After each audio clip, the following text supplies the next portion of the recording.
اعوذ باللہ من الشیطان الرجیم بسم اللہ الرحمن الرحیم ان اللہ وملائکتہ یصلون علی النبی یا ایہا الذین آمنوا صلوا علیہ وسلموا تسلیما اللہم صلی علی سیدنا ونبینا وشفیعنا ومولانا محمد وعلی آل محمد وبارک وسلم۔ محترم خواتین و حضرات، السلام علیکم۔ پیام صبح کے ساتھ ایک بار پھر حاضر میں ہوں آپ کا میزبان انیق احمد۔ خواتین و حضرات، پیام صبح میں قرآن کریم کے مختلف آیات پر روزانہ گفتگو ہوتی ہے۔ روزانہ ہمارے ایک معزز مہمان تشریف لاتے ہیں اور ہمیں بتاتے ہیں قرآن کریم کی آیات کے معنی مفاہیم، ہمیں سمجھاتے ہیں اور قرآن کریم سے ہمیں قریب کرتے ہیں، قرآن کریم کے علوم ہم تک منتقل کرتے ہیں اور بتاتے ہیں کہ اللہ تعالیٰ انسانیت سے کس کس انداز سے مخاطبت کر رہا ہے اور اہل ایمان کو کہاں دیکھنا چاہتا ہے اور کیسا دیکھنا چاہتا ہے۔ خواتین و حضرات، آج ہم سورہ مومن کی آیات 13، 14، 15، 16 یہ 4 آیات ہیں جن پر بات کروائیں گے اپنے عہد کے ایک جید عالم دین سے، مفسر قرآن سے۔ اللہ فرما رہا ہے کہ اللہ ہی تو ہے جو تمہیں اپنی نشانیاں دکھاتا ہے، آسمان سے تمہارے لیے رزق نازل کرتا ہے۔ اللہ تعالیٰ جو نشانیاں ہمیں دکھا رہا ہے وہ کون سی نشانیاں ہیں، کن آیات کے تعلق سے بات ہو رہی ہے؟ انفس و آفاق کی نشانیاں۔ انفس میں کون سی نشانیاں ہیں، آفاق میں کون سی نشانیاں ہیں؟ آسمان سے رزق برسانا یعنی کیا بارش کی بات ہو رہی ہے یا کسی روحانی رزق کی بات ہو رہی ہے؟ حضرت مسیح علیہ السلام فرماتے ہیں کہ انسان محض روٹی سے نہیں جیتا بلکہ اس کلمے سے جیتا ہے جو آسمان سے اس کے پاس آیا ہے۔ خواتین و حضرات، رزق کے ساتھ ساتھ کون سا وہ شخص ہے جو مستحق ہے ان تمام نعمتوں کا؟ وہ جو اللہ سے رجوع کرتا ہے۔ اللہ سے رجوع کرنا کیا ہوتا ہے؟ اللہ کو پکارنا کیا ہوتا ہے؟ اللہ تعالیٰ کے لیے اپنے دین کو خالص رکھنا وہ کیا ہوتا ہے؟ اللہ فرما رہا ہے کہ اپنے دین کو خالص رکھو، خواہ تمہارا یہ فعل کافروں کو کتنا ہی ناگوار نہ گزرے۔ اللہ سے رجوع جب ہم کرتے ہیں تو کیا کفار اس تعلق کو، اس رشتے کو اور اللہ سے جڑاؤ کو ناگواری سے دیکھتے ہیں؟ یہ بھی ہم ایک سوال رکھیں گے اپنے معزز مہمان کی خدمت میں۔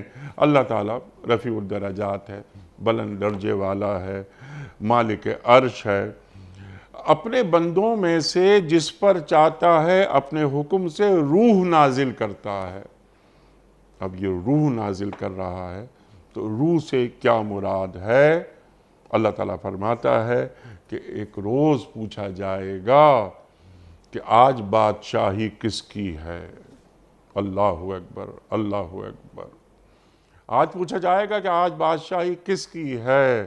سارا عالم پکارے گا اللہ واحد قہار کی۔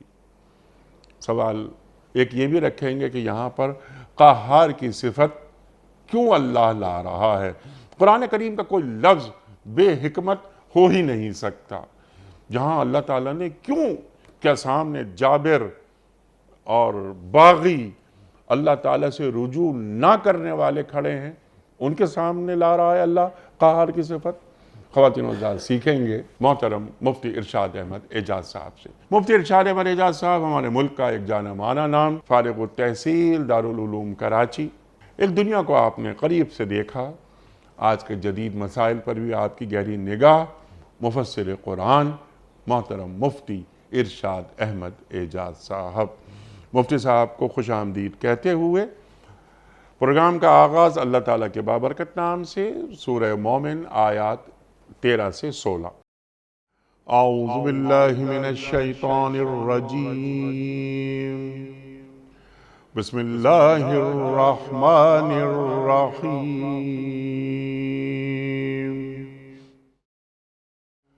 هو الذي يريكم آياته وينزل لكم من السماء رزقا وما يتذكر إلا من ينيب فادعوا الله مخلصين له الدين ولو كره الكافرون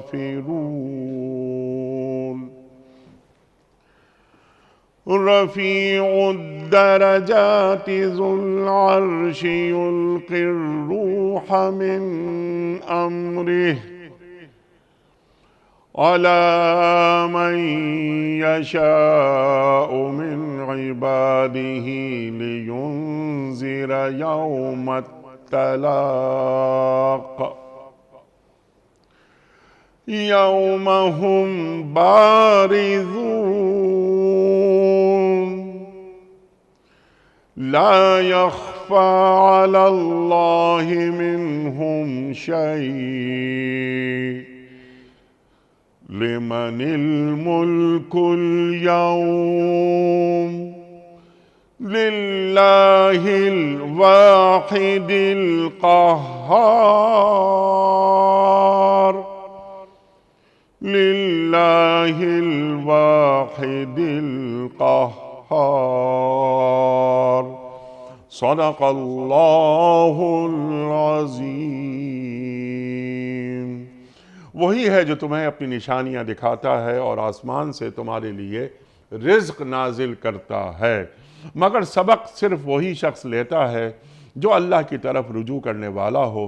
پس اللہ ہی کو پکارو اپنے دین کو اس کے لیے خالص کر کے، خواہ تمہارا یہ فعل کافروں کو کتنا ہی ناگوار ہو۔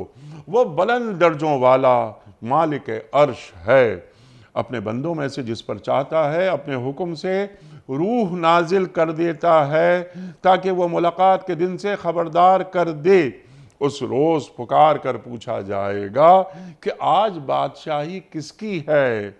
سارا عالم پکار اٹھے گا اللہ واحد قہار کی۔ صدق اللہ العظیم۔ خواتین و حضرات، مفتی ارشاد احمد اعجاز صاحب کی خدمت میں اس سے پہلے کہ ہم رکھیں آج کے پروگرام کے حوالے سے پہلا سوال کوئز، کل کے پوچھے گئے سوال کا درست جواب اور آج کا سوال آپ کی خدمت میں۔ کل کا سوال یہ تھا کہ سرکار دو عالم صلی اللہ علیہ وآلہ وسلم نے وعدہ خلافی کو کس چیز کی علامت قرار دیا ہے؟ درست جواب ہے منافقت کی۔ آج کا سوال نوٹ فرما لیجئے، ترتیب نزول کے حساب سے قرآن کریم کی پہلی سورت کون سی ہے؟ سورہ بقرہ یا سورہ علق یا سورہ فاتحہ؟ جو درست جواب آپ سمجھتے ہوں روانہ فرمائیے۔ ہمارے فون نمبرز ہیں 009221345270009۔ ہمارا دوسرا فون نمبر ہے 009221343000980۔ ہمارا ای میل ایڈریس ps@dunyatv.tv۔ ہمارا SMS کا نمبر 3031 اور ہمارا واٹس ایپ کا نمبر ہے 0092321825019 حضرت ارشاد فرمائیے، یہ اللہ تعالیٰ اپنی نشانیاں دکھانے کی بات کر رہا ہے۔ نشانیاں یہ جو آیات ہیں، یہ آیات سے کیا مراد ہے؟ آیات یہ لفظ قرآن میں مختلف معنوں میں بھی دکھائی دیتا ہے ہمیں۔ ذرا آیات ہمیں سمجھا دیجئے، اور یہ جو اللہ آسمان سے رزق پہنچا رہا ہے، صرف بارش کی حد تک اسے ہم محدود رکھیں یا روحانی رزق کی بھی بات کر رہا ہے اللہ؟ علیق صاحب، اللہ تعالیٰ نے اپنے پر جو ایمان ہے اس کے لیے تعبیر بیان فرمائی ہے قرآن کریم میں ایمان بالغیب کی، الذین یؤمنون بالغیب، جی ہاں، کہ اللہ تعالیٰ پر ایمان جو لوگ لاتے ہیں بن دیکھے۔ لیکن دوسری طرف اللہ سبحانہ و تعالیٰ نے انسانوں کو کوئی ایسی آزمائش میں نہیں ڈالا کہ ان سے مطالبہ کیا ہو کہ تم ایمان لاؤ، اور ان کو کوئی چیز نہ سجھائی دے، نہ دکھائی دے، نہ کوئی علامت ہو، نہ کوئی نشانی ہو۔ اللہ تعالیٰ نے اپنی تقریباً بے تحاشا چیزوں کو نشانیاں قرار دیا ہے، حتیٰ کہ ہماری جو زبانوں کا آپس میں ہمارا زبانیں مختلف ہوتی ہیں، رنگ مختلف ہوتے ہیں، ان کو اللہ نشانی قرار دیتا ہے، آسمان زمین اس کی نشانیاں ہیں، ہر چیزیں۔ تو اللہ سبحانہ و تعالیٰ یہ بات فرماتے ہیں کہ اللہ تعالیٰ تمہیں اپنی نشانیاں دکھاتا ہے، اور قرآن کریم میں ایک جگہ تو یہاں تک فرما دیا ہے کہ ہم ان کو اپنی انفس و آفاق، جو آپ نے تعبیر بھی ارشاد فرمائی، کہ ان کی اپنی ذات میں اور پورے جہاں میں، جسے ہم کہتے ہیں آفاق میں، ادھر ادھر ہر طرف اتنی نشانیاں دکھائیں گے، اتنی نشانیاں دکھائیں گے کہ ان کو یہ بات بالکل روز روشن کی طرح واضح ہو جائے گی کہ جو کچھ اللہ کا پیغام ہے یہ حق ہے، حتی یتبین لہم انہ الحق۔ یعنی اللہ تعالیٰ اگر قیامت کے دن مطالبہ کرے گا کسی سے کہ تم مجھ پر ایمان کیوں نہیں لائے، تو ایسا نہیں ہوگا کہ مطالبہ کسی سے کیا جا رہا ہے وہ کہ یا اللہ نہ میں نے تجھے دیکھا، نہ مجھے پتا، نہ کوئی خبر، تو کس چیز کا مطالبہ کر رہا ہے؟ اللہ تعالیٰ نے انبیاء کے ذریعے بھیج کر تعلیم دی، اس کائنات کی تخلیق کے اندر سب سے پہلی شخصیت کو جو پیدا کیا ان کو نبی بنایا، ان سے پیغام دلوایا، خیر و شر دل میں ڈالا، اور جسے قرآن کریم میں تعبیر کیا گیا کہ ہم نے فَأَلْهَمَهَا فُجُورَهَا وَتَقْوَاهَا، انسانی دل کے اندر خیر و شر ڈالا کی تعبیر، پھر نشانیاں دکھائیں۔ انسان نشانیوں پہ نظر ڈالتا ہے۔ قرآن کریم میں ایک جگہ فرمایا کہ جو اولو الالباب ہیں جب وہ نشانیوں پہ نظر رکھتے ہیں تو ان کو فوراً اللہ پہ ایمان لا کے کہتے ہیں پروردگار یہ سب کچھ جو بنا رکھا ہے یہ کوئی ایسا ہمیں کوئی بیکار کی چیز نہیں معلوم ہوتی۔ تو اللہ تعالیٰ یہاں فرماتے ہیں هو الذی یریکم آیاتی، وہی ذات ہے جو تمہیں نشانیاں دکھاتا ہے اپنی، تاکہ تم سے جو ایمان کا مطالبہ اپنی ذات پر ہے وہ تم کو سے برحق ہو جائے۔ اور وہ نشانیاں چھوٹی بھی ہیں، بڑی بھی ہیں، انفس و آفاق میں، انفس میں ہماری اپنی ذات میں ہیں، ہماری اپنی جان میں ہیں، ہم اپنی چیزوں کو دیکھتے ہیں۔ قرآن کریم میں اللہ سبحانہ و تعالیٰ نے انسان کو جو تخلیق کی ہے اس کو احسن تقویم قرار دیا ہے۔ روایت میں آتا ہے کہ اللہ سبحانہ و تعالیٰ انسان کی شہرک سے زیادہ قریب ہے، انسان کے دل اس کے قبضے میں ہے۔ تو انسان اپنی جب چیزیں دیکھتا ہے، اپنے پر نعمتیں دیکھتا ہے، اپنی حفاظت دیکھتا ہے، تو اس کو اپنے ذات میں بھی نشانیاں محسوس ہوتی ہیں۔ ٹھیک ہے مفتی صاحب، یہاں پر انسان کو کائنات اصغر بھی کہا گیا ہے، کائنات اصغر بھی کہا گیا ہے۔ اس کو ذرا واضح کیجئے کہ انسان کائنات اصغر کیسا ہے؟ ابھی ہم خارج کی طرف نہیں دیکھ رہے، ہم داخل کی طرف دیکھ رہے ہیں۔ تو میرا انفس، میں اپنی نگاہ ڈالوں تو مجھے کیسے اللہ کی نشانیوں میں انفس کی نشانیاں دکھیں اور میں اللہ سے قربت اختیار کر لوں؟ دیکھیے ایک بات تو یہ کہ اللہ تعالیٰ نے جو انسان کو جان عطا فرمائی اور اس کو عقل عطا فرمائی، جو اس کو شعور عطا فرمایا، جانوروں کے مقابلے میں اس کو شعور عطا فرمایا، خیر و شر کا مادہ اس کے دل میں ڈالا، اس کو نعمتیں عطا کی، اس کو قوت عطا کی۔ اور جیسے قرآن کریم میں اللہ نے اپنے نبی صلی اللہ علیہ وسلم سے فرمایا کہ آپ کو ہم نے یتیم پایا تو ہم نے آپ کی ہم نے سرپرستی کی، آپ کو ہم نے ضرورت مند پایا مالی اعتبار سے تو آپ کو ہم نے بے نیاز کر دیا۔ تو اللہ تعالیٰ انسان کی کمزوری، بچپن کی تخلیق، جب اس کے ساتھ کوئی نہیں ہوتا، قرآن کریم میں اس کی ایک تعبیر بھی کی گئی ہے کہ ایک آدمی بوڑھا ہے اور اس کی کمزور اس کی جو عیال ہے، اور اس کی اس سے بھی تشبیہ دی گئی ہے قرآن کریم میں۔ تو انسان جب اپنی ذات میں غور کرتا ہے تو اس کو دو طرح کی نشانیاں نظر آتی ہیں۔ ایک تو وہ یہ غور کرتا ہے کہ مجھ میں اللہ نے مجھے عام مخلوقات، جانور جو پھرتے ہیں اس کے مقابلے میں کوئی تو فرق رکھا ہے۔ ایسا تو نہیں کہ میں پیدا ہوا اور جانور بھی پیدا ہوئے، وہ بچے بچپن آتا ہے ان کا، بڑے ہوتے ہیں، بوڑھے ہوتے ہیں، مر جاتے ہیں، میں بھی ایسی بڑا ہوں، بوڑھا ہوں، مر جاؤں، تو مجھ میں اور اس میں کوئی فرق ہے۔ پھر عقل کے اعتبار سے اللہ تعالیٰ نے انسان کو شعور دیا کہ تم سوچو، تم اس چیز پر غور کرو کہ یہ جو دوسری مخلوقات ہیں یہ عقل کے اس مرتبے تک نہیں پہنچتی جس مرتبے تک تم پہنچتے ہو۔ تو اس کا مطلب ہے کہ جب انسان اپنی ذات میں غور کرتا ہے تو اس نتیجے پر پہنچتا ہے کہ اللہ نے مجھے دیگر مخلوقات کے مقابلے میں سمجھ بھی زیادہ دی ہے، شعور بھی زیادہ دیا ہے، علم بھی زیادہ دیا ہے، قلم کی طاقت، جیسا قرآن کریم میں آتا ہے اقرأ وربک الاکرم الذی علم بالقلم۔ انسان اپنی افکار کو حروف کے ذریعے مقید کرتا ہے۔ کوئی اور مخلوق اللہ کی ایسی نہیں ہے کہ جو یہ ہمارے پاس ہم جو دیکھتے ہیں جانور ہیں یہ سب کرتے ہیں۔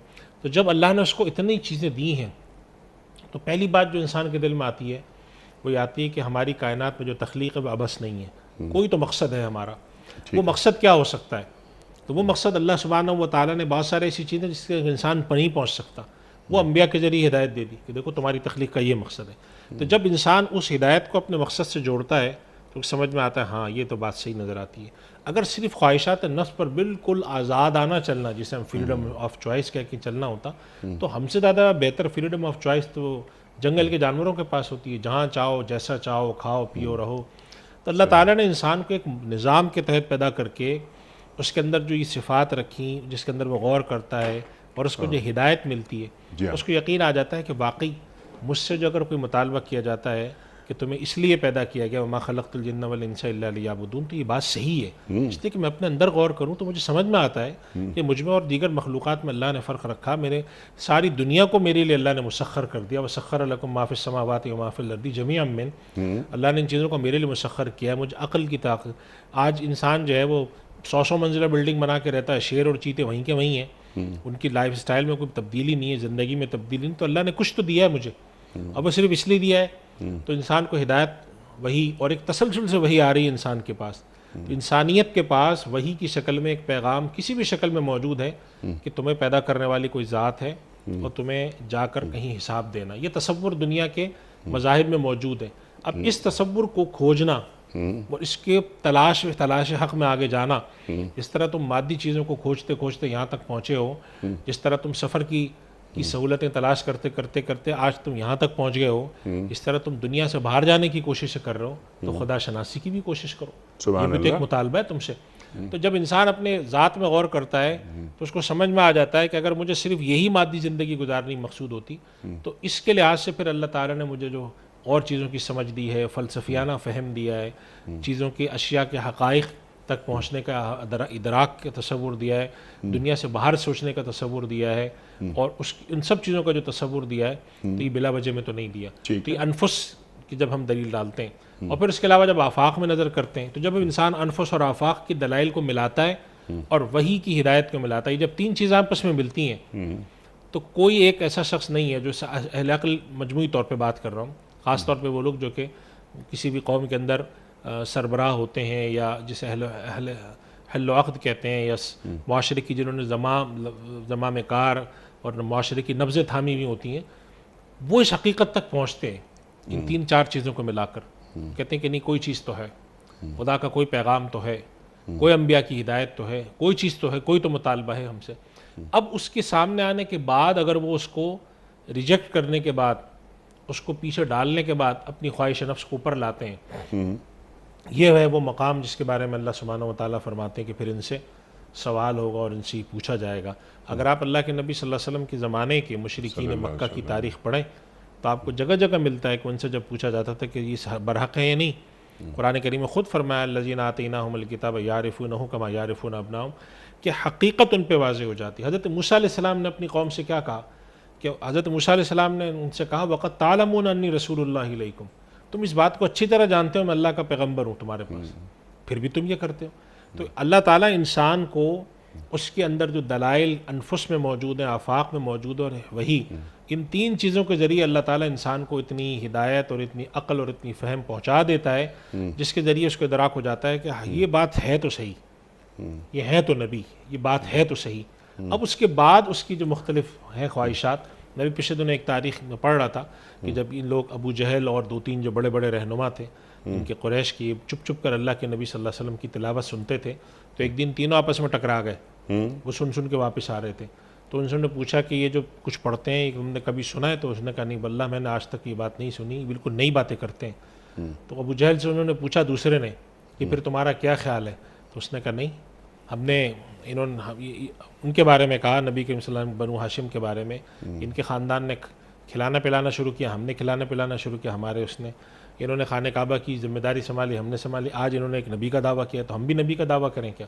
تو ہم تو نہیں مانیں گے۔ یعنی حق ان پہ واضح تھا، لیکن ایک خاندانی جو ان کے پاس جاہ و جلال تھا، ایک منصب تھا، اس کو برقرار رکھنے کے لیے حق کو ریجیکٹ کیا۔ تو اللہ تعالیٰ یہاں پہ فرماتے ہیں کہ دیکھو، حق تک پہنچنے کے لیے، منزل تک کو سمجھنے کے لیے اللہ تعالیٰ تمہیں اپنی نشانیاں دکھاتا ہے، وہ الذی یریکم آیاتی، اور اس کا تم انکار نہیں کر سکتے، اور وہ نشانیاں بے تحاشا ہیں، انفس میں، آفاق میں، چھوٹی ہیں، بڑی ہیں، ظاہری ہیں، پوشیدہ ہیں، جس کے ذریعے تمہیں روز بروز ادراک ہوتا جاتا ہے کہ ایسا نہیں ہے کہ ہم جو سمجھتے ہیں کہ خدا نہیں ہے، خدا نہ ہو، ہے تو ضرور۔ اب اس کے تصور میں کچھ فرق ہو، تھوڑا بہت ہو، کہ جیسے خدا کے تصورات میں کچھ فرق ہوتا ہے تو پھر وہی آ کر آپ کو واضح کرتی ہے کہ نہیں، اگر آپ کسی اور چیز کو خدا سمجھ بیٹھے تصورات کی اصلاح کر دیتی ہے، اصلاح کرتی ہے، وہ صحیح راستہ دکھاتی ہے، جہاں پر انسانی عقل نہیں پہنچ پا رہی ہوتی راہ پر سمجھنے کے لیے، تو وہ خدا کا تصور آ کے دے دیتی ہے۔ اب یہ سب چیزیں آ جاتی ہیں تو پھر آپ کے سامنے ایک ایک دلیل قائم ہو چکی ہوتی ہے جسے ہم کہتے ہیں کہ حجت اللہ کی قائم ہو جاتی ہے کہ اب خدا تعالیٰ تم سے یہ حجت قائم ہو گئی اللہ تعالیٰ کی. یہ انفس، آفاق، زمین، پہاڑ، آسمان، دریا، پھل پھول، یہ سب ہم دیکھتے ہیں آیات، نشانیاں اللہ تعالیٰ کی. تو ان کے ذریعے ہم اللہ تک پہنچ جاتے ہیں یا اللہ کو مان کر ان آیات کی طرف جاتے ہیں؟ کیونکہ اگلی آیت میں اللہ تعالیٰ فرما رہا ہے کہ یہ نشانیاں انہی پر واضح ہوتی ہیں جو اللہ کی جانب رجوع کرتے ہیں. جی میں یہ عرض کر رہا ہوں کہ اللہ تعالیٰ نے پہلے فرمایا هو الذی یریکم آیاتی، جی، اور ان آیات میں سے ایک اہم آیت کا ذکر آگے فرمایا وَيُنَزِّلُ لَكُم مِّنَ السَّمَاءِ رِزْقًا، یعنی رزق بھی اللہ کی نشانی ہے. ٹھیک ہے. تو اللہ تعالیٰ فرماتے ہیں وہ تمہیں اپنی نشانیاں دکھاتا ہے اور آسمان سے جو رزق اتارتا ہے وہ اتارتا ہے. اب ان چیزوں کے سامنے رہتے ہوئے نصیحت کون حاصل کرے گا؟ میں یونیب.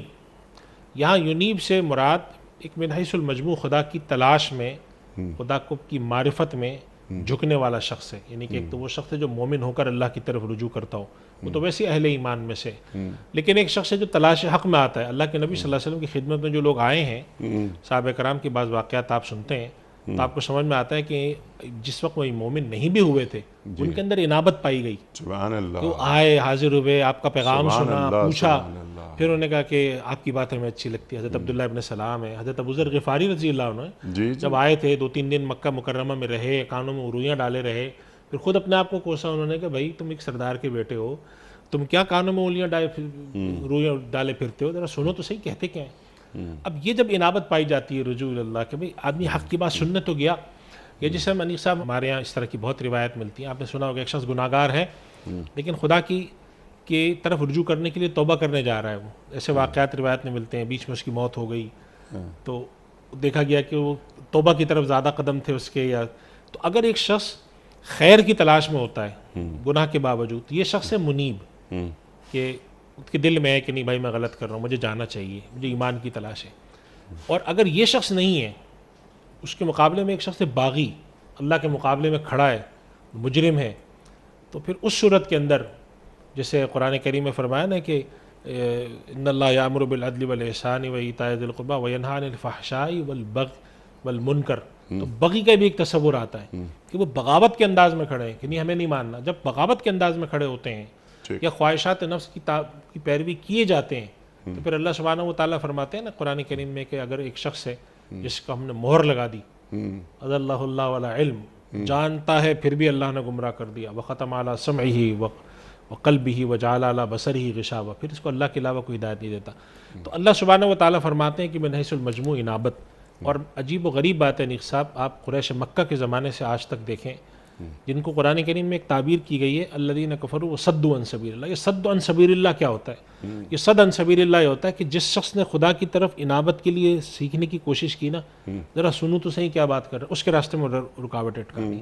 قریش مکہ بھی یہ کرتے تھے، جہاں دیکھا کسی کو کہ ذرا متوجہ ہو رہا ہے اس کو جا کر کہا تم کہاں جاتے ہو، اس کو تکلیفیں پہنچانی شروع کی. آج بھی یہی ہوتا ہے. جیسے آپ اگلی آیت کے بارے میں آپ نے تمہید میں بھی سوال کیا کہ وَلَوْ كَرِهَ الْكَافِرُونَ، کیا ان کو محسوس ہوتا ہے؟ تو بالکل ہوتا ہے. اگر کوئی خدا کی طرف رجوع کرتا ہے، آپ اللہ کی خیر کی کوئی ایک بات کریں، آپ 10 لوگ آپ کے پیچھے پڑ جاتے ہیں جو کہ دوسرے خیالات والے ہیں کہ تم کیا باتیں کر رہے ہو، راستے روکنا شروع کر دیتے ہیں، تم کہاں پیچھے کھینچ کے لے جا رہے ہو دنیا میں 1000 سال کے لیے. تو ہوتا یہ ہے کہ جب کوئی شخص خدا کی بات سننے کے لیے آتا ہے نا، جس کے لیے قرآن کریم میں ایک تعبیر کی کہ ان فی ذلک لذکری لمن کان لہ قلب او القی السمع وہو شہید، جس کے اندر دل ہو یا وہ حاضر دماغ ہو کر بات سننے کو تیار ہو. تو یہ لوگ جو ہوتے ہیں جو کہ خدا کے باغی ہوتے ہیں، یہ ایسے لوگوں کے راستے میں رکاوٹیں اٹکا کے ان کو اور دور کرتے ہیں. قرآن کریم میں اس کی پوری ایک تفصیل ہے کہ وہ جو بڑے ہیں وقال الذین استکبروا للذین استضعفوا، کہ وہ وہاں جہنم میں اللہ تعالیٰ محفوظ فرمایا منظر کھینچا ہے کہ وہاں پہ کچھ بڑے ہوں گے کچھ چھوٹے ہوں گے، وہ کہیں گے ہم تمہاری وجہ سے ہم گمراہ ہوئے ہیں، تم نے ہمارے راستے روکے. تو یہ جو صد عن سبیل اللہ قرآن کی پوری اصطلاح ہے، ان الذین کفروا وصدوا عن سبیل اللہ. اور اسی طرح آگے بھی ایک جگہ اور فرمایا کہ وہ لوگ جو کہ اللہ کی راہ میں جو لوگ خرچہ اس لیے کرتے ہیں کہ اللہ کے راستے سے روکیں، تو ان سب کے لیے. تو یہ صد عن سبیل اللہ کیسے ہوتا ہے؟ یہ صد عن سبیل اللہ ایسے ہوتا ہے کہ اگر کسی میں رجوع ذرا سا بھی پیدا ہوا، کوئی غیر مسلم ہے، اس نے کہا کہ میں ذرا قرآن سیکھوں تو صحیح، پڑھوں تو صحیح، دیکھوں تو صحیح.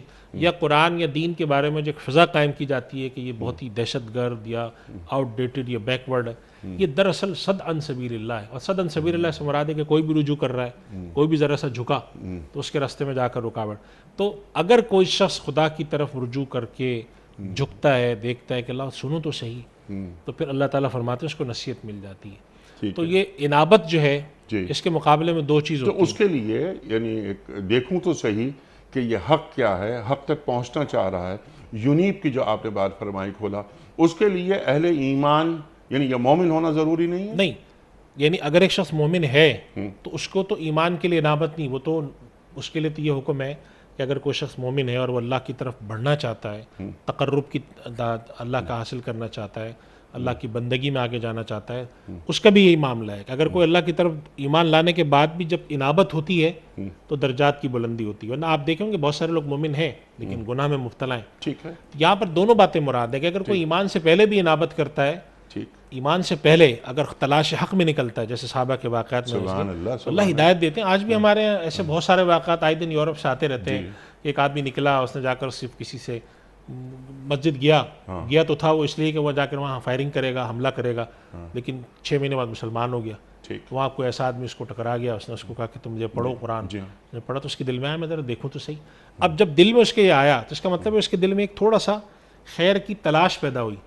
وہ ابھی مسلمان نہیں ہے. اور جو وہ حق ہے یا خیر کی تلاش جو آپ نے فرمائی, اور جو حق کی تلاش وہ بھی اللہ ہی دل میں ڈالتا ہے. وہ اللہ دل میں ڈالتے ہیں, ظاہر ہے سب کچھ توفیق من جانب اللہ ہوتی ہے. مفتی صاحب, آپ ہی کی بات کو ذرا سا آگے بڑھاتے ہوئے, آپ بھی ماشاءاللہ بہت ہی ریسرچ کے آدمی ہیں آپ. جو تحقیق ہم کرتے ہیں, مختلف ادارے کرتے ہیں تحقیق, وہ تحقیق حق تک پہنچنے کی کوشش ہوتی ہے نا. تو تحقیق کا تعلق حق سے بہت زیادہ ہے. جب تحقیق مکمل ہوتی ہے تو گویا ہم حق تک پہنچتے ہیں. تو جو یونیب ہوتے ہیں, جو حق کی تلاش میں رہتے ہیں, تحقیق کرتے ہیں, تو حق تک پہنچتے ہیں, اور حق اللہ کی صفت ہے. جی بے شک. اس میں انیق صاحب ایک اہم بات ہے, قرآن کریم میں سورہ مدثر میں ایک شخص کے بارے میں آتا ہے, انہو فکر وقدر. وہ اس نے بھی سوچ بچار کی تھی, لوگوں سے کہا میں ذرا سوچتا ہوں یہ کون ہے. اللہ کے نبی صلی اللہ علیہ وسلم کے بارے میں فرمایا نا, انہو فکر وقدر, وہ دشمن تھا خدا کے نبی کا.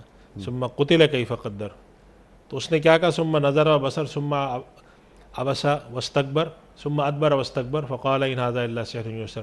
اس نے کہا میں نے بہت غور کیا قرآن پہ, یہ سب جادوگری کی باتیں ہیں. تو یہ بات آپ نے بالکل بجا فرمائی کہ اگر کوئی شخص اللہ کی طرف حق کی تلاش میں آ رہا ہے, رجوع اللہ تو ہدایت دینا تو بہرحال اللہ کا کام ہے. لیکن اللہ تعالیٰ یہاں پہ ایک من حیث المجموع بات فرما رہے ہیں کہ اگر کوئی شخص مومن ہے اور وہ گناہوں سے بچتا ہے اور نصیحت حاصل کرنا چاہتا ہے تو اس کے لیے بھی انابت شرط ہے. اگر انابت شرط نہیں کرے گا تو گناہ گار رہے گا, بے عمل زندگی بسر کرے گا. اور اگر کوئی مومن نہیں ہے تو کچھ تو ہدایت کی طرف وہ آئے گا. اللہ تعالیٰ کے نبی صلی اللہ علیہ وسلم جب ہدایت کی بات فرماتے تھے تو لوگ متوجہ ہوتے تھے. آپ نے سنا ہوگا جب اللہ کے نبی صلی اللہ علیہ وسلم نے بادشاہوں کو خطوط لکھے تو ایک بادشاہ ایسا تھا کہ جو اس نے اٹھا کے خطی پھاڑ دیا. ایک تھا کہ جس کو تھوڑا سمجھ میں آیا, اس نے اپنے قوم کے لوگوں سے کہا تو قوم نے کافی ہنگامہ مچا دیا, ایک شور شرابہ ہوا تو وہ رک گیا کہ بھئی میں مسلمان نہیں ہوتا ابھی. تو ایسی کیفیت تھی. اسی طرح آپ نے سنا ہوگا تاریخ قریش کے اندر مکہ مکرمہ میں ایسے بہت سے لوگ تھے جو خفیہ مسلمان تھے, دل آگ میں آ گیا مسلمان. تو اللہ سبحانہ و تعالیٰ اس آیت میں اس بات کی طرف بھی اشارہ ہے کہ اگر کسی نے ایمان کو حاصل کرنا ہے تو من حیث المجموع اگر اس کا رجوع ہے, اللہ کی طرف توجہ دیتا ہے, تو اللہ سبحانہ و تعالیٰ اس کو پھر ہدایت کی طرف کھینچے. سبحان اللہ. ایک اور آیت ہے نا, والذین جاہدوا فینا لنہدینہم, اس سے مراد ایمان لانے سے پہلے, ایمان لانے کے بعد والی کیفیت ہے. اللہ کی ایمان لانے کے بعد نیک اعمال کر کے اللہ کے قرب حاصل کرنا چاہتا ہے, اللہ راستہ اس کو دکھاتا ہے. لیکن اگر کوئی شخص اس سے پہلے بھی ہے, جیسے بہت سارے لوگ اس وقت یورپ میں ہمارے کئی دوست ایسے ہیں جو اس طرح کی بات سناتے ہیں کہ ہمیں کوئی ایک آدمی ٹکرایا, بڑا کنفیوز ہے, پریشان ہے, تو اس کو ہم کیا کتابیں پڑھنے کو دیں. تو بہت ساری کتابیں بتانے کے ساتھ ساتھ یہ بھی کہتے ہیں کہ اس کو یہ بھی کہو کہ کسی وقت وہ جس اللہ کو مانتا ہے, وہ مثلا فرض کریں کہ وہ کسی اس مذہب سے تعلق رکھتا ہے, خدا کو مانتا ہے, ہم کہتے ہیں اس سے کہو کہ بھئی دیکھو خدا کا تصور مانو اور کسی بھی وقت اپنے طریقے سے بیٹھ کے خدا سے دعا کرو کہ میرے خدا مجھے تو ہدایت کا راستہ دکھا. سبحان اللہ. اس سے کیا ہوتا ہے کہ بساؤ کا بہت لوگوں کو کامیابی ہوئی, لیکن اصل میں وہ اللہ کو اپنی تلاش دکھاتا ہے کہ پروردگار میں جاننا چاہتا ہوں تو کون ہے. میں جس سوسائٹی میں ہوں وہاں تو تیرے انکار کرنے والے بھرے ہوئے ہیں, اور یہاں پہ تو ہر آدمی کہہ رہا ہے تو ہے ہی نہیں, اور میں سمجھتا ہوں کہ تو ہے, ایک مذہب والے کہہ رہے ہیں میرا پرانا مذہب کہہ رہا ہے، یہ نئے مذہب والے کہتے ہیں تو ہے، تو مجھے راستہ دکھا دے.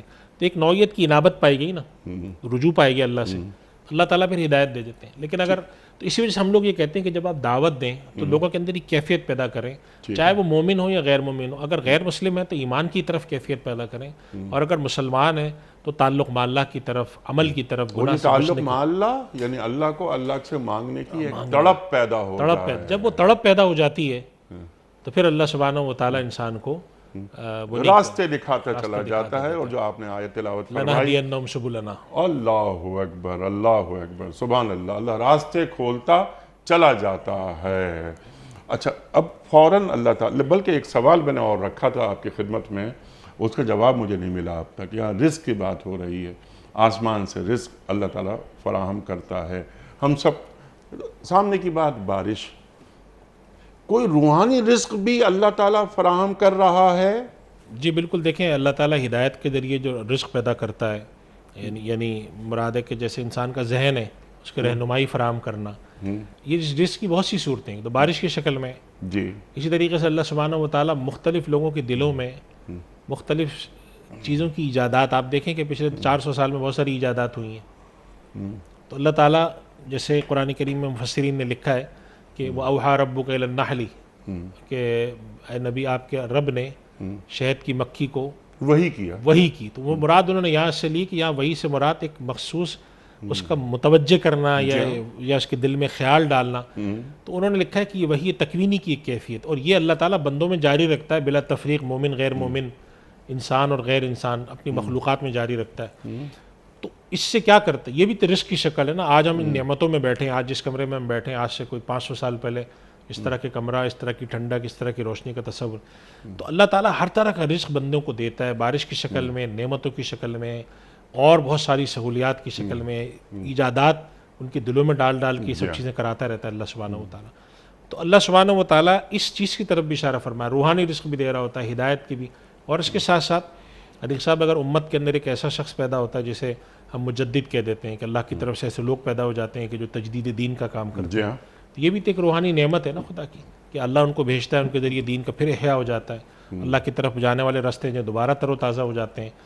تو یہ ساری جو چیزیں ہیں یہ من جانب اللہ ہے. لیکن اصلاً مراد یہاں پر ایک مادی رخ پر اگر ہم دیکھیں کہ خدا کی طرف سے جو اتاری جانے والی نعمتیں، جن میں سب سے بڑی نعمت ظاہری شکل میں بارش ہے، کہ اللہ تعالیٰ نے قرآن کریم میں کئی جگہ ارشاد فرمایا کہ اللہ بارش جو بھیجتا ہے تو مردہ زمین زندہ ہو جاتی ہے، زمین میں سے بے تحاشا نعمتیں ہم نکالتے ہیں برسات کی وجہ سے، پانی ہے، کھانے پینے کی چیزیں ہیں، فصلیں ہیں. تو اللہ تعالیٰ، یہ بھی اللہ کی نشانیاں ہیں. میں نے جسے عرض کیا تھا کہ اللہ نے کہا کہ وہ اللہ اپنی نشانیاں دکھاتا ہے، اور ان نشانیوں میں سے اختصاصاً یہ ذکر کیا. اور یہ ایک ایسی نشانی ہے، آپ کو وہ واقعہ اگر آپ متوجہ کراؤں آپ کا، کہ جب حضرت سلیمان علیہ السلام نے ہدہد کو بھیجا، وہ ہدہد کی تلاش کی کہ کہاں غائب ہے یہ، تو اس نے آ کر کہا کہ میں ایک ایسی قوم کے پاس گیا. تو اس نے بھی جو اللہ جو بات کہی حضرت موسیٰ علیہ السلام، حضرت سلیمان علیہ السلام سے، وہ یہی کہی کہ انہوں نے کہا کہ اللہ یسجد للہ الذی یخرج الخبء فی السماوات. اس نے بھی کہا کہ اللہ تعالیٰ نے جو آسمان اور زمینوں کے اندر جو کر رکھا ہے وہ خدا کو نہیں پوچھتے، یعنی اس تک کو معرفت تھی. جیسے بعض رات نے کہا اس سے مراد بیج کا بھی ہے، پودے کا بھی ہے، رزق کا بھی ہے. اس تک کو معرفت تھی ایک پرندے کو خدا کی، کہ وہ خدا رزق دیتا ہے، یہ اس کے بجائے پتہ نہیں کس کو پوچھتے ہیں. تو یہ اللہ تعالیٰ کی ایک معرفت ہے جو کہ اللہ تعالیٰ اپنے بندوں کو دیتا ہے. تو یہ قرآن کریم میں فرمایا کہ رزق میں ملتا ہے. اور ہاں، یہ نعمتیں، یہ رزق اور اللہ کی نشانیوں سے جو صحیح اللہ کی طرف وہی شخص نصیحت حاصل کرے گا جو رجوع اللہ کرے. اگر وہ مومن ہے اور اس کے بعد وہ خدا کی طرف بڑھنا چاہتا ہے تو ان چیزوں سے وہ خود اس کے دل میں چیز پیدا ہوتی ہے کہ نہیں، مجھے اللہ کی طرف بڑھنا چاہیے، میرا تعلق مع اللہ مضبوط ہو، میری عبادت اچھی ہو، میرا حلال حرام کا فرق اچھا ہو. اور اگر وہ مومن نہیں ہے اور اس کے اندر طلب پیدا ہو گئی خدا کی، تو اللہ تعالیٰ اس کو ایمان کی طرف ہدایت بھی عطا فرماتے. ہاں، اگر اس کو باغی بنا دیا آپ نے، یہ کفروا وصدوا عن سبیل اللہ والی بات ہو گئی، صد عن سبیل اللہ، جو آج کل کے دور کا ایک بہت بڑا ہمارے لیے ایک مرحلہ ہے کہ آج کے دور میں صد عن سبیل اللہ کو کیا جاتا ہے. تو پھر اس صورت میں کیا ہوتا ہے کہ پھر اللہ کے راستے میں ایمان ہو. بہت سارے میں نے ایسی چیزیں پڑھی، آپ مجھ سے زیادہ جانتے ہیں، آپ اسفار ہوتے رہتے ہیں یورپ میں، امریکہ میں، کہ بہت سارے ایسے لوگ، پچھلے دنوں میں ان کا انٹرویو دیکھ رہا تھا، مسلمان ہوئے، تو وہ کہنے لگے کہ جب میں نے چرچ میں جا کر حضرت عیسیٰ علیہ السلام کے بارے میں آیات کچھ تلاوت کی تو جو بہت سارے ہمارے جو ان کے پادری وغیرہ بیٹھے تھے رونے لگے. کہنے لگے ہمیں تو پتہ ہی نہیں تھا قرآن میں ایسی آیات بھی ہیں. تو ایسا آپ نے بہت سنے ہوں گے ایسے واقعات. ہوتا یہ ہے کہ انہوں نے قرآن کبھی پڑھا ہی نہیں. جی ہاں. اور اس میں تو ذرا سی آپ کی اجازت سے یہ ہماری بھی غلطی ہے کہ ہم نے قرآن ان تک پہنچایا ہی نہیں. میں اس کر رہا ہوں کہ کچھ پہنچانے سورہ مریم ان کے سامنے اگر سنا دی جائے تو جتنے کنفیوژن سے دور ہو جائیں. بلکہ ایک اور میں نے ریسرچ پڑھی, میں بڑا حیران ہوا, مجھے یقین نہیں آیا کہ جب ان سے پوچھا گیا کہ آپ کو پتہ ہے کہ مسلمان جو ہیں وہ آپ کے نبی کا نام رکھتے ہیں موسیٰ اور عیسیٰ, کیونکہ موسیٰ عیسیٰ ان کے ہمارے عربی کے الفاظ ہیں. جی جی. جب ان کو بتایا گیا کہ عیسیٰ آپ کو پتہ ہے کون ہے, تو انہوں نے کہا کہ کون ہے, انہوں نے کہا یہ تو آپ کے نبی کا نام ہے. تو بڑے حیران ہوئے کہ اچھا. تو انہوں نے پوچھا, جو سوال کرنے والے صاحب تھے وہ الجزائر کے تھے شاید, انہوں نے پوچھا کہ کیا آپ میں سے کسی نے محمد نام رکھا ہے اپنے یہاں؟ تو انہوں نے کہا ہمارے یہاں تو نہیں ہوتا, ہم کیوں رکھیں؟ تو انہوں نے کہا یہ لوگ تو رکھتے ہیں, یہ تو سارے نام رکھتے ہیں, موسیٰ بھی رکھتے ہیں, عیسیٰ بھی رکھتے ہیں, اور بنی اسرائیل کے انبیاء بھی رکھتے ہیں. تو اس سے معلوم, جب انہوں نے ان کی حیرت دیکھی تو اندازہ ہوا کہ اس وقت یہ بہت بڑی کوشش کی گئی ہے, بڑی کوشش کے ساتھ انہی کے لوگوں نے کی ہے کہ قرآن کریم ہے نا, ان الذین کفروا ينفقون اموالهم لیصدوا عن سبیل اللہ, اللہ کے راستے سے روکنے کے لیے مال خرچ کرتے ہیں, پروپیگنڈا کرتے ہیں, ادھر چلے نہ جائیں لوگ, اگر ادھر چلے گئے تو یہ نہ ہو جائے. لیکن اس سے کیا فائدہ؟ کچھ بھی نہیں ہوتا. اللہ تعالیٰ فرماتے ہیں فَسَيُنْفِقُونَ ثُمَّ تَكُونُ عَلَيْهِمْ حَسْرَةً ثُمَّ يَغْلَبُونَ, لوگ آئیں گے, ہدایت ہوگی. تو انابت جب آپ پیدا کر دیتے ہیں, تو انابت سے مراد ہے آپ صرف یہ کہہ دیتے ہیں تھوڑا سا اس کی طرف متوجہ کہ غور کرو, بغاوت کے اور انکار کے رویے کے ساتھ مت جاؤ. اللہ اکبر, اللہ اکبر. آپ جو بات فرما رہے ہیں بجا ایسا ہی ہے. اللہ کے راستے کی طرف جاتے ہوئے لوگوں کو روک دینا, راستہ مسدود کر دینا, یہ سب ہوتا رہا اور چلا آیا. لیکن اب تو جسے کہتے ہیں نا کہ نوبت بہیں جا رسید, کہ اللہ کو ہی سوسائٹی سے, زندگی سے نکال دیا جائے, کہہ دیا جائے کہ وہ ہے ہی نہیں. وہ ہے ہی نہیں. اگر کوئی اس راستے کی طرف جا بھی رہا ہے تو اس کو اللہ کے تعلق سے مشکوک بنا دیا جائے کہ یار اللہ ہے یا نہیں ہے, وغیرہ وغیرہ. یہ ایتھیزم اللہ اکبر کس تیزی سے پھیلایا جا رہا ہے. اور جس طرح آپ نے بات کی نا کہ اس پر مال خرچ کرتے ہیں کہ یہ اللہ کے راستے کی طرف نہ جائیں, تو یہاں پر مال خرچ کیا جاتا ہے کہ کہیں ان کا جڑاؤ اللہ سے نہ ہو جائے. بالکل. اور اس کے مقابلے میں جیسے بغیر شادی کے رہنا یا مردوں کی شادی, اس طرح کی چیزوں وہی خداوندی کو نہیں پروموٹ کیا ماننا, جاتا ہے. وہی خداوندی کو نہیں ماننا, الہی قوانین کو نہیں ماننا, انسانی قوانین کو لاگو کرنا. یہ کیا ہے؟ یعنی عقل کی حد جہاں ختم ہوتی ہے وہی کا سلسلہ وہاں سے شروع ہوتا ہے. بلکہ قرآن کریم میں تو اس کو عقل نہیں کہا ہے, قرآن کریم نے یہ کہا ہے کہ وہی کے مقابلے خواہشات, خواہش ہے اور زن ہے. جی. ان یتبعون الا الظن وما تهوى الانفس. یہ جو فریڈم آف چوائس ہے جو انسان کو کہتی ہے کہ نہیں میں کسی پابندی میں کیوں آؤں, جی ہاں, تو یہ در حقیقت جس کو عقل کہتے ہیں در حقیقت عقل نہیں ہے. یہ وہی کے مقابلے میں انسان نے اپنی خواہشات نفس کو افرائیت من اتخذ الہہ ہوا, یہ اصل میں یہ کام ہو رہا ہے اس وقت. بالکل. خواہشات کو اپنا معبود بنا لینا. سبق صرف وہی لیتا ہے جو اللہ سے رجوع کرتا ہے. اب کیا کریں؟ اب یہاں بتایا جا رہا ہے کہ پس تم اللہ ہی کو پکارو. رجوع ہو گیا اللہ سے, اللہ ہی کو پکارو, اپنے دین کو اس کے لیے خالص کر کے. دین کو اللہ کے لیے خالص کیسے کیا جاتا ہے؟ پھر اللہ فرما رہا ہے جو آپ ابھی بات فرما رہے تھے کہ خواہ کافروں کو کتنا ہی ناگوار گزرے.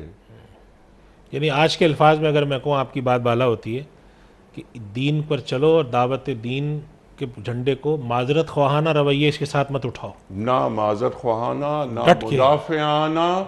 دین آتا ہے تو ڈنکے کی چوٹ پہ آتا ہے, ڈنکے کی چوٹ پر ہے, اور آپ سامنے والا دناتا ہوا آتا ہے. سامنے والا آدمی خدا کے انکار کرنے کو فیشن سمجھ رہا ہے. ہمیں کس چیز کا خوف ہونا چاہیے؟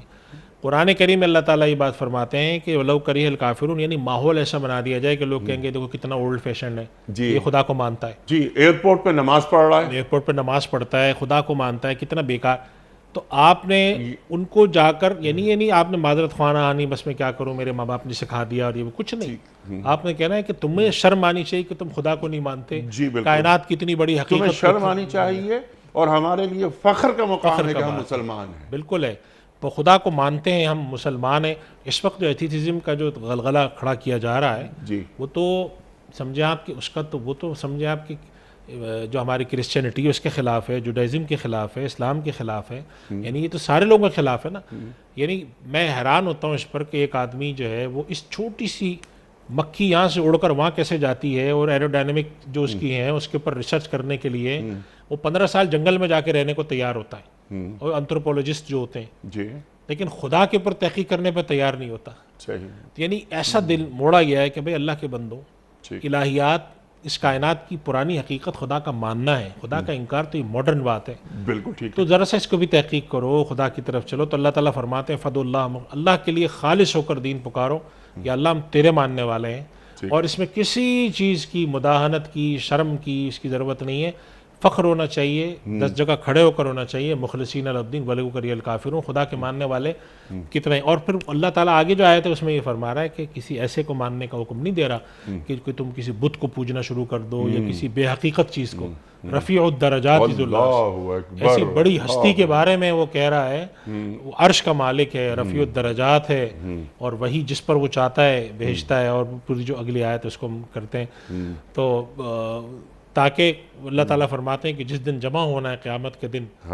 تو اس آیت کے اندر اللہ سبحانہ و تعالیٰ نے دین کے آخرت اور خدا کے تصور کا ایک پورا بیانیہ پیش کیا. دراصل یہ ہمارا بیانیہ کہ خدا ہے، اس نے نبی بھیجے ہیں، اور آخرت، یہ 3 بنیادی باتیں، یؤمنون بالغیب ویقیمون الصلاۃ ومما رزقناہم ینفقون، کہ وہ جو ہم کرتے ہیں کہ خدا کی جو بنیادی تصورات ہیں اس پر ایمان کہ اللہ ہے، آخرت ہے، اور اللہ نے بنی نوع انسانی کی ہدایت کے لیے انبیاء بھیجیں. یہ جو 2-3 چیزیں ہیں یہ ایک بنیاد ہے اس کائنات کی حقیقت ہے. اور آج اگر ایک شخص اٹھ کے کھڑا ہو کر کہتا ہے کہ خدا نہیں ہے، یا ایک شخص کھڑا ہو کر کہتا ہے کہ قیامت نہیں ہوگی، سب کچھ بس یہی دنیا ہے، یہ تو بات ہی بیکار ہے کہ قیامت ہوگی یا خدا ہے، تو اس کے مقابلے میں پھر آپ نے مداہنت نہیں کرنی، ڈٹ کے کھڑا ہونا. ڈٹ کے کھڑا ہونے کا مطلب یہ نہیں کہ آپ جا کے سامنے والے کے اوپر حملہ کریں، اپنا رخ اللہ کی طرف سیدھا رکھنا ہے، اور علمی اعتبار سے مستحکم رہنا، مستحکم اور اتنے مضبوط ہوں تاکہ سامنے والے کو اندازہ ہو، پتہ ہو کہ یہ بے بنیاد لوگ نہیں ہیں. ہم جب خواہشات نفس جیسی بے بنیاد چیزوں کی پر سسٹم بنا سکتے ہیں تو یہ بھی بنا سکتے ہیں. یہ آپ نے جو جملہ فرمایا درمیان میں ایک لفظ، یہ بہت اہم ہے کہ علمی بنیاد پر مضبوط ہونا. اس پر توجہ کیا ہے عالم اسلام؟ ابھی اس درجے کی نہیں ہے. اس کی ایک بڑی وجہ مجھے سمجھ میں آتی ہے کہ عالم اسلام کے ساتھ ابھی یہ بہت بڑا غلغلہ ٹکرانا شروع ہوا ہے براہ راست. ایسے بچے یہاں سے جاتے ہیں، میں ایسے خاندانوں کو جانتا ہوں جن کے بچے یہاں سے گئے اور انہوں نے 2-4 سال بعد فون کر کے کہا کہ میرا بچہ ایتھیسٹ ہو گیا جا کے. میں نے کہا کیسے ایتھیسٹ ہوا؟ آپ نے اس کو کیا پڑھایا تھا یہاں پر؟ انہوں نے کہا ہم نے صرف قرآن ناظرہ پڑھایا تھا. ہم نے کہا تو آپ نے جب اس کی دین پر توجہ نہیں دی، وہ ایسے ماحول میں گیا، اس نے سوچا کہ یہ تو خدا جانے میں کس ماحول سے آیا ہوں، زیادہ اچھا تو یہی ہے، تو اچھا تو یہ لگ رہا ہے. تو توجہ سے ضرورت اس کی یہ ہے کہ اس کی طرف ہم کریں، اور اہل دین کو بھی ضرورت ہے الہیات میں، علم کلام میں، اور اس طرح کی تمام چیزوں میں ایک مضبوط اور رسوخ والے لوگ پیدا ہوں اور وہ اس طرف متوجہ ہوں.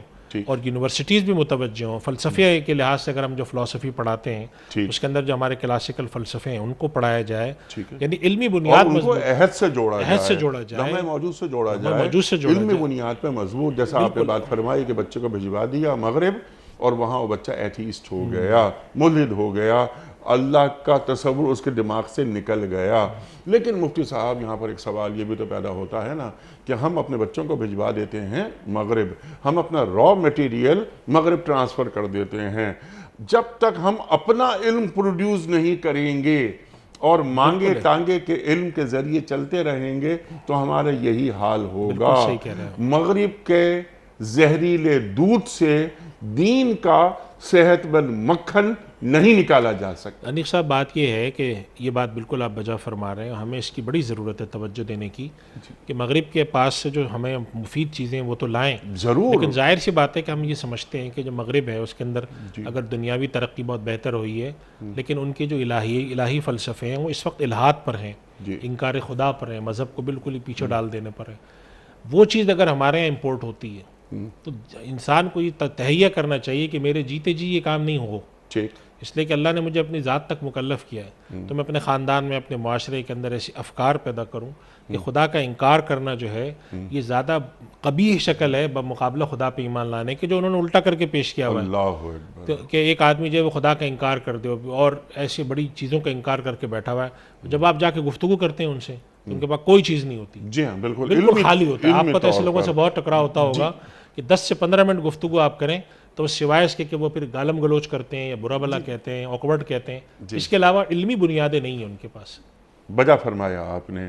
آپ نے ایک اور بات درمیان نے بہت اچھی فرمائی کہ جو مغرب کی خوبیاں ہیں، اقبال بھی یہی کہتے ہیں نا کہ جو مغرب کی خوبیاں ہیں وہ لے لی جائیں، اور جو اس طرح کے ذہنی پراگندگی ہے، یہ خیالات ہیں، ان سے دور رکھا جائے، اپنے آپ کو محفوظ رکھا جائے، اپنی اولاد کو بھی محفوظ رکھا جائے۔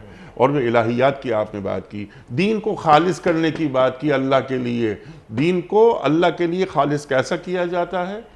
انی وجہت وجہ للذی فطر السماوات والارض حنیفا، ابراہیم علیہ السلام سکھا رہے ہیں نا کہ وہ اپنا رخ اللہ کی طرف کر لیں، اپنا چہرہ اللہ کی طرف کر لیں، اللہ کبھی مایوس نہیں کرتا۔ یعنی اور آپ کی بات بالا ہوتی ہے آپ کے ہی الفاظ میں کہ دین کو ترجیح اول بنانا اللہ للہ دین الخالص کی ایک شکل ہے۔ اگر ترجیح دوم ہے وہ، یہ ترجیح سوم ہے، اس کا مطلب تو یہ ہے کہ پھر خالص نہ ہوا وہ دین۔ جی بالکل، اور ترجیح اول اللہ اور اللہ اور اللہ۔ اچھا، اب یہاں پر اب اللہ کا ذکر ہم کر رہے ہیں، پروگرام کا وقت بھی یہاں ختم ہو رہا ہے۔ اللہ تعالیٰ یہ تمام گفتگو فرمانے کے بعد جو آیت یہاں رکھ رہا ہے، اللہ اکبر اللہ اکبر، اللہ اس دن پوچھ رہا ہے کہ آج بادشاہی کس کی ہے؟ اللہ اکبر اللہ اکبر۔ قیامت کا دن، یقیناً یہ قیامت کا دن ہے۔ یعنی کون پوچھ رہا ہے؟ خدا۔ ایک تو اللہ، یہ طے ہو گئی بات۔ جواب کون دے رہا ہے؟